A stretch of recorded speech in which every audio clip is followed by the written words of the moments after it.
Hello and welcome to our Professional Fee Protection webinar. My name is Andy Green and I'm the Compliance Director at THP Chartered Accountants. I'd like to also introduce Kevin Igo, the Managing Director of PFP. PFP, short for Professional Fee Protection, are the protection providers we have been successfully working with for a number of years. During this 20-minute update, Kevin will be speaking about the extensive powers HMRC now possess and the potential impact this could have both on you and your business. He will run through some of the most common causes of inquiries and the selection procedures that HMRC use. Kevin will seek to dispel the common myth that only those with something to hide are investigated by HMRC. In fact, you yourself could be randomly selected for investigation as early as tomorrow. At the end of the webinar, there will be an opportunity to ask questions. In the meantime, we hope you find the next 20 minutes informative and interesting. Now, over to you, Kevin. Hello and indeed welcome. I'd like to speak to you today concerning HMRC's activities and what we can do to help ourselves to prevent inquiries and also what to do in the event an inquiry happens. So we're going to have a look at HMRC's powers, we're going to have a look at our rights as taxpayers, as clients, and take a look at some of the most common causes of tax inquiries. And all of this will help you to hopefully prevent an inquiry. So let's take a look at some of the compliance activities that HMRC is undertaking at the moment. In 1 year alone, they undertook 235,000 new compliance checks in 1 year. That was up from 119,000 the year before. So it really shows you the direction in which HMRC is travelling, and they're by no means finished at that number. They collected an extra £7 billion more tax as a result of carrying out these compliance checks in 1 year compared to the other. They're collecting money in terms of tax, interest and indeed higher penalties, and they're very much driven by this need for cash, and it's this need for cash which is really driving HMRC's activity at the moment, and it's one of the reasons we need to be sure HMRC is entitled to the information that it requests. It's not unknown for the wrong information to be requested or for more information that's actually due. So I mentioned information. So the information powers HMRC has, they have the power to require a person to provide any information or documents which is or are reasonably required to check a person's tax position or indeed a company's tax position. But whatever information they need and they request, it must be reasonably required. And if there is any doubt whatsoever about any information HMRC is requesting from you, you should speak to your contact at THP and discuss the situation with them. Don't ever just assume that everything is in order just because HMRC requests it. Now, once they request information, if they find that more tax is due, they have 3 time limits in which they can assess you.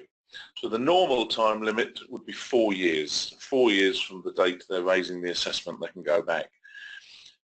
If it's established that you've been careless, or taxpayer's been careless, or hasn't taken reasonable care, they can assess up to 6 years. And if it's held to be deliberate, then they can assess up to 20 years. Now, deliberate isn't the dictionary definition necessarily of deliberate. They've also established now that if you knew something wasn't right and did nothing to correct it, that too counts as deliberate. And you can see there the amount of tax could be very, very substantially increased as a result of that. How do they select their cases? It's a great myth I hear constantly throughout the year in my travels around the UK, people saying that I've got nothing to worry about from HMRC because I've done nothing wrong. Unfortunately, that's not quite the way it works. Because even the innocent are selected, and even though you may have done nothing wrong, you may have no adjustments, everything may be perfect, that in itself will not be enough to stop you from being selected for inquiry. Because every business, every tax return that's submitted, individuals as well as businesses, is risk assessed by HMRC. They run it through a computer program and you get awarded points for certain things on your return and certain anomalies, things like that. So it is risk assessed, and there may be perfectly good reasons why something doesn't look right on paper, but that won't stop you from being selected. And of course, they've gone to great pains to stress that they will also select people completely at random. You know, they are very keen that nobody feels safe from inquiry, and very keen to stress that if anyone submits a tax return in the UK, they can be selected for inquiry. Now, certain things do increase the risk more than others. We'll take a look at some of these. And some of these we can help ourselves. So late returns. If a return is late, then that in itself will increase the risk of inquiry. The later it is, the greater the risk. So it is important that information is supplied to your agent as quickly as possible, as early as possible, to make sure that return goes in on time. And it's also important the return is correct first time as far as possible. Now, if you've had to amend the return because something's been done incorrectly, then that too can increase your risk of inquiry. And it's that principle you're looking for, that something's been done incorrectly. If you're making a new R&D claim, a research and development claim, or perhaps a new capital allowance claim within a certain period, then that in itself won't increase the risk. But if you're having to amend something because, for example, more sales have been discovered, then that would. Estimated returns, it's important the returns are final as far as possible. If you have to estimate a return, then again, it can increase the risk of an inquiry. Round sums being claimed in a P&L, profit and loss account, or even being returned as income, if it's a round sum year after year after year, it's going to attract HMRC's attention. So it's not necessarily a question of if you get selected, it's when, and when HMRC have the resource to do that. Failure to pay tax. If you don't pay taxes on time, that too can increase your risk of an inquiry. The inspector will want to take a look just to make sure everything is being declared and declared correctly. If you found yourself in the unfortunate position of having to agree a time to pay arrangement with HMRC, you must make sure you stick to that agreement. Under no circumstances, or as a very, very last resort, must you ever leave that agreement. Visits and telephone conversations mishandled. Then this is quite common, where HMRC comes to visit a taxpayer, a client, or a customer as they call us, and perhaps they don't get a very warm welcome.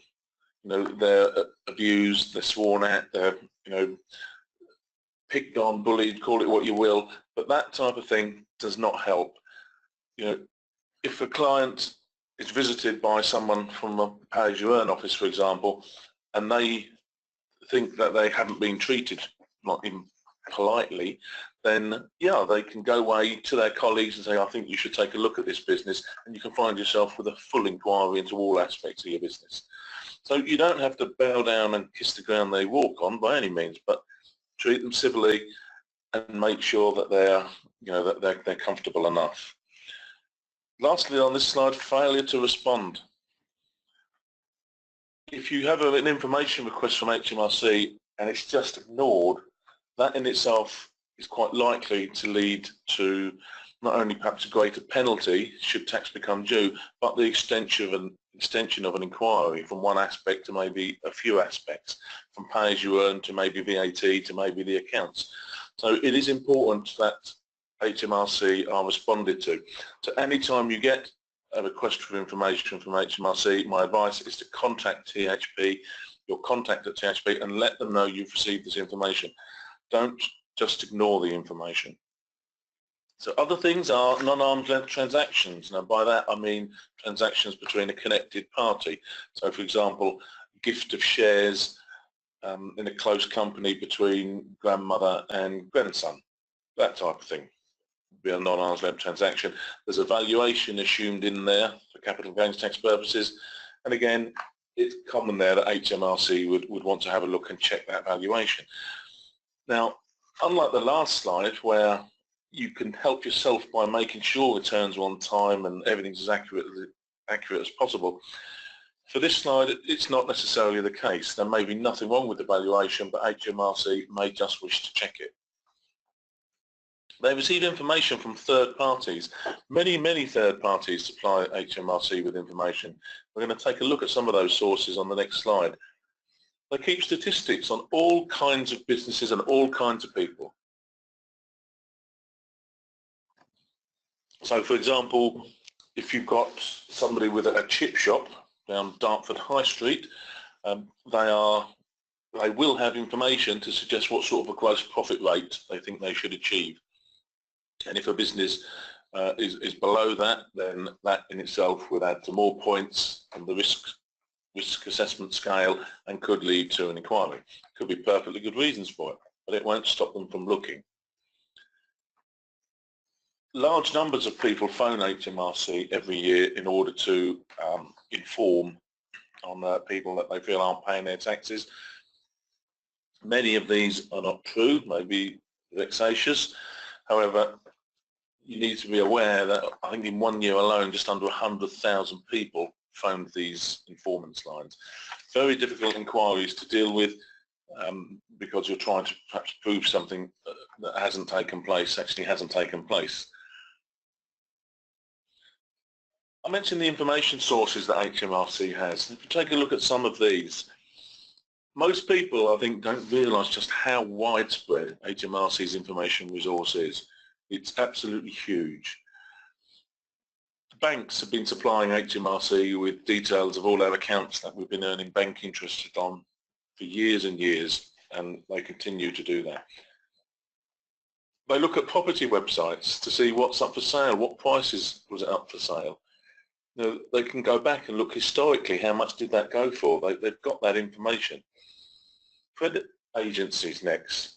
You know, the revenue will know for every single person listening to this webinar, they will know all about your credit history. They will know your loans, they will know your credit cards, they'll know anything that you borrowed, your mortgages, all types of stuff that the credit agencies have. HMRC have obtained that information. They go to the Department of Work and Pensions and find out who's being paid benefits. They look at the land registry for who owns what land. And then they marry that up to see if one individual, for example, has got more than one property associated with them. Does that mean there's undeclared rental income? So they would have a look at that type of thing. The electoral roll, how many people are living at a house? Does that suggest rental income not being declared? They trawl the internet generally just to have a look at information. If anybody ever has a full inquiry with HMRC, i.e. looking at all books and records, you can bet your bottom dollar that they'll have looked at the internet and researched your business and you to see what's going on, what they can find out. They'll look through the social media to see whether you've been recording or sending out messages showing signs of some undeclared wealth. You know, I've got my new boat. I've seen investigations caused because people have put on their own Facebook pages and left it open, that everyone can read it, about their purchases of new cars. And they lie about the value of the car and they over-egg it, trying to show off, and then HMRC comes in and investigates them thinking, well, I spent that on a car, they've got more money than they've been telling us. Insurance companies, we know insurance companies have been supplying HMRC with information, so every time you make a private health claim or a building claim, when they pay the builder, the doctor, the physiotherapist, whichever it is, they'll send the report to HMRC to say, we've paid them. They can also go on foot and just research the area. They can walk around looking for signs of trading, for example, Sunday trading, walk around on a Sunday and see who's doing what. And all of this is held together on the Connect IT system. Now, Connect is their supercomputer. It costs over £80 million to put together. It is huge. It has literally billions and billions of pieces of information on it. At last I heard, I think it was back end of last year, they had over 12 billion pieces of information. So more pieces of information than is contained in the entire British Library. It's a huge, huge information resource, and if you're listening to this webinar today, you're almost certainly on it.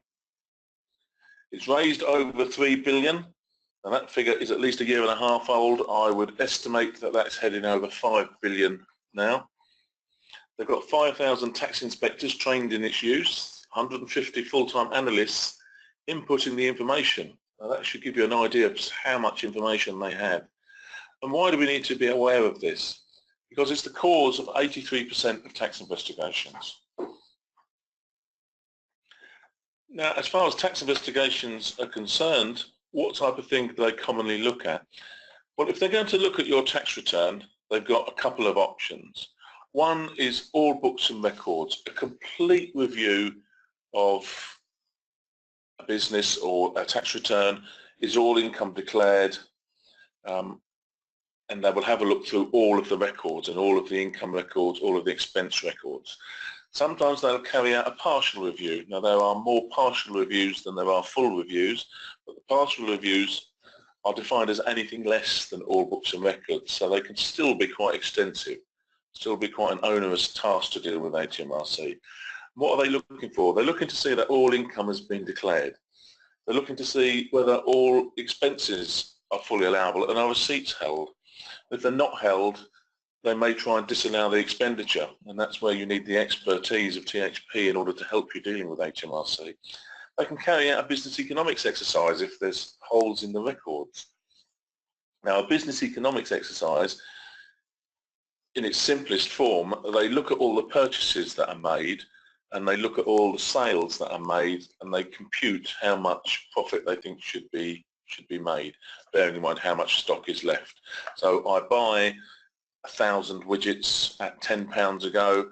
I sell them on for £200 a go, so I make so much profit times 200 or times 1,000, and that's how much money I should have.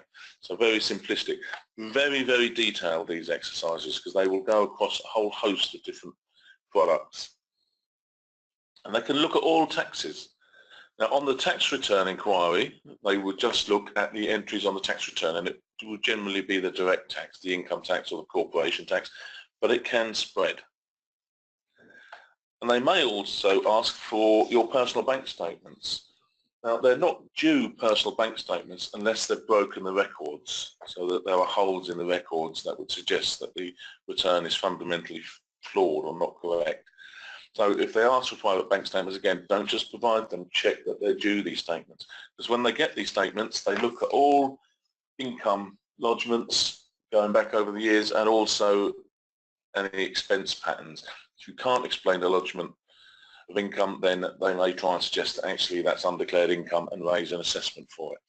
I have seen many tax investigations over the years where clients are assessed on tax because they simply can't remember what a lodgement is in their bank account.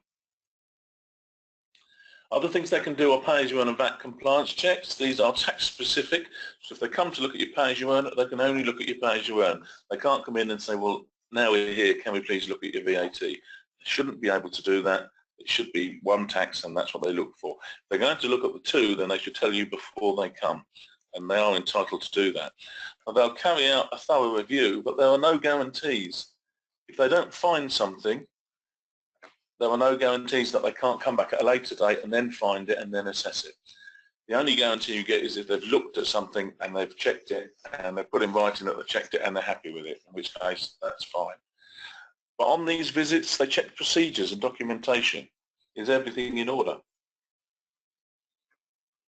All benefits in kind declared, so they may look for the petty cash vouchers to check who's been spending what on what, and is that a benefit in kind? On the VAT side, is it all being accounted for, and is it all being accounted for correctly? So, for example, if you have a partial exemption, a mixture of VAT and non-VATable supplies, is the partial exemption calculation carried out every quarter, or when it needs to be? They may ask you for a meeting. Now, meetings are not compulsory. They can't compel you or make you go to a meeting, but it may be possibly helpful. And I would always encourage you to take advice from THP before you meet the HMRC to check that they're happy that this is in your interest. Because HMRC has no right to meet you. They have no right under any section of the Taxes Act to demand and enforce a meeting with you. Now, I'm not saying you should never meet them, but I am saying they don't have the right to make you meet them. They also have a little bit of flexibility on where they meet you. So, for example, they have no right to go into your domestic dwelling, your home. They have no absolute right to go into your business. So you can have some flexibility there as to where you want to meet them. It may be your accountant's office. That's quite common. But if you're going to have a meeting, I would urge you prepare for that meeting. Have records ready. Don't just turn up and see what happens. Prepare for that meeting. Something else they can do is an unannounced visit. Now, these can be authorised by a tribunal or an authorised officer. Now, short notice visits, less than 7 days or unannounced. Almost all of the ones I've seen under this authority have been unannounced. It's a right to ask to enter, and it's a right to inspect but not search, so you don't have to let them in. If it's signed by an authorised officer, then there's nothing very much they can do about it. If it's signed by a tribunal, then they could potentially fine you £300. However, you still have that right, and that's only if you say I haven't got a reasonable excuse for not letting you in. But I would stress, it's only a right to ask to enter. It's not a police warrant. They don't have the authority to go in, and you shouldn't be led into thinking that's the case. And when they go in, they can't start demanding you open drawers and safes. They can only ask to inspect certain documentation in connection with the business. And these visits are not necessarily just where there's a suspicion of serious fraud, as was thought at the outset. They can do this in all sorts of circumstances. I mentioned the penalty for refusing entry. You need to make that decision, but above all, I stress again, you don't have to let them in, and it's important that you know that. So what can be done? Record keeping, one of my favourite topics. It is vital that records are kept up to date and in a really good condition. I can tell you, I formerly worked with the Inland Revenue. In the Inland Revenue, it makes such a difference if you see a good set of records. It gives the inspector confidence that everything's in order. And have them good throughout, not just when you know a visit's happening, start putting them all together to look nice. Be good, be neat throughout, not just when you've got a visit, so that when you get a visit, it's much easier for you to deal with. If you ever have any contact from HMRC, I would strongly urge you to inform your accountant THP that you've had contact and what's actually happened. And don't assume anything. Don't assume that they will have been told. They may not be. Even if it says in the letter that they have been told, don't assume that. It's not uncommon for letters to take different times to arrive in the post. So don't assume. And be nice. As I mentioned earlier, if you abuse the inspector, it could lead to problems for you. The inspectors do have power. They have a lot of discretion as well. So it is important we're civil to these guys. And lastly, think about joining THP's Tax Investigation Service, which pays and settles their fees for handling any inquiries or disputes on your behalf. Could be worth its weight in gold. Save you time and save you stress. So thank you for listening to my section of the webinar. I hope you found it useful, and I now hand you over. It's good to speak to you. Thanks, Kevin, for an interesting insight into the HMRC investigations process. And thank you for taking the last 20 minutes out of your day to watch our webinar. We hope you have found it useful. Once this protection is in place, should any of the scenarios mentioned in this webinar occur, we will be with you every step of the way. If you haven't already arranged this protection, please contact your local THP client manager or Jess Bedford at our Wanstead office on 0208 989 5147, who will be pleased to sort everything out for you. It's best to get this sorted straight away before you get distracted with other things. You can then relax in the knowledge that if this ever happens to you, we will be there to hold your hand through what is often a very stressful experience, knowing our fees are covered. Thank you once again for listening, and thank you again, Kevin, for your time today.